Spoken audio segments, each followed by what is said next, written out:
नमस्कार दोस्तों, live India news में आपका स्वागत है। मैं हूं अशोक शुक्ला। इन दिनों देश में लोकसभा चुनाव अपने पूरे उफान पर है। बीजेपी अलग अलग राज्यों में अलग अलग छोटे संगठनों से मदद की अपील की है, क्योंकि जिस तरीके से वोटिंग हो रही, कहीं न कहीं कम वोटिंग के चलते बीजेपी इस बात से घबराई हुई नज़र आ रही है कि कहीं वोटिंग कम पड़ेगा तो उसको नुकसान ना हो जाए। लेकिन सारे हिंदू संगठन पूरे देश के सब इकट्ठा हो चुके हैं। जैसे एनडीए और इंडी गठबंधन लोगों को जोड़ करके रखा है, वैसे बीजेपी ने भी जोड़कर जोड़ तोड़ शुरू कर दिया है। इस वक्त मेरे साथ हिंदू जागरण सभा के राष्ट्रीय अध्यक्ष हैं सुनील मणि सिंह, जो बीजेपी को अपना समर्थन देकर के आए हैं। उनसे जानने की कोशिश करते हैं कि आखिर किस बेस पर उन्होंने बीजेपी को समर्थन दिया। सुनील जी, बहुत बहुत स्वागत है, आपने लाइव इंडिया को समय दिया। आपसे जानना चाहेंगे कि आपने चुनाव के वक्त बीजेपी को बिना शर्त समर्थन दिया है, इसके पीछे वजह क्या रही? देखिए, भारतीय जनता पार्टी को हिंदू जागरण सभा ने बिना किसी शर्त के समर्थन दिया है। देश में सबसे महत्वपूर्ण कार्य इस समय भारतीय जनता पार्टी कर रही है और इस समय माननीय आशीष शेलार जी, मुंबई प्रदेश अध्यक्ष और माननीय संजय उपाध्याय जी, महामंत्री जी को मैंने यह पत्र सौंपा है।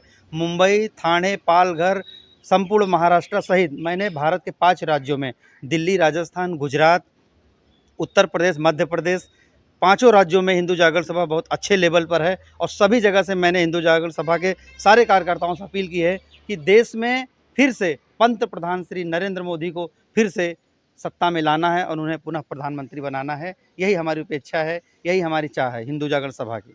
ये बताइए कि पूरे देश की बात करें तो आपके कितने कार्यकर्ता हैं? क्योंकि अब जो है जिस तरीके से वोटिंग हो रही है, वोटिंग की संख्या थोड़ा-सा कम दिखाई दे रही है, परसेंटेज कम दिखाई दे रहा है। कितनी संख्या आपकी? जी, मेरी कम से कम इस समय 1.25 करोड़ से अधिक मेरे कार्यकर्ता और पदाधिकारी हैं संपूर्ण भारत में। जी, जी। और हर विधानसभा में महाराष्ट्र के इस समय मुंबई, ठाणे और पालघर के हर विधानसभा में 30 से 35 हज़ार वोटर्स हिंदू जागरण सभा के हैं, जिन्हें बिना किसी शर्त के, बिना किसी स्वार्थ के एनडीए के साथ जो भी उम्मीदवार हैं, भारतीय जनता पार्टी के साथ जो अजीत पवार जी की राष्ट्रवादी कांग्रेस है और शिंदे गुट की जो शिवसेना है, उनके साथ जो भी पार्टियां हैं जिनको टिकट मिला है, भारतीय जनता पार्टी के उस सारे उम्मीदवारों को हम लोगों ने बिना किसी शर्त के भारतीय जनता पार्टी को समर्थन दिया। उन्हें मतदान भारी से भारी करने की अपील की और जिताने की पूरी कोशिश होगी। क्या आपने समर्थन पत्र देते वक़्त आपको बीजेपी की तरफ से कुछ आश्वासन दिए गए इन फ्यूचर के लिए? देखिए, भारतीय जनता पार्टी के साथ हमारा शुरू से लगाव रहा है। हम लोगों के दिल में कहीं न कहीं कमल खिलता है और कमल बसता है। हमारी एक ही अपेक्षा है कि हमारे प्रधानमंत्री जी ने जो इतना बड़ा देश के लिए विकास और साहस का कार्य किया है, आज पूरे संपूर्ण विश्व में नरेंद्र मोदी जी प्रधानमंत्री जी का नाम हुआ है। तो इससे बड़ा सौगात क्या है? ऐसी हमारी कोई बात नहीं हुई है, लेकिन भारतीय जनता पार्टी सबका ध्यान रखती है और हम लोगों को भी हर तरह से, हर संभव कार्य के लिए उन्हें हर तरह से मदद देने का पूरा भरोसा किया है। जी। ये सुनील मणि जी हैं, जिनका साफ कहना है कि कहीं न कहीं बीजेपी को समर्थन देकर के इन्होंने राष्ट्र हित में एक अच्छा काम किया है।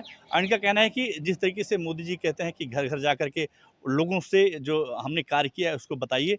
तो जब से इन्होंने अपना पत्र जो है बीजेपी को सौंपा है, तब से हर क्षेत्र में जाकर के लोगों को वोटिंग के प्रति जागरूक करते हुए नज़र आ रहे हैं। Ashok Shukla, live India news, Mumbai.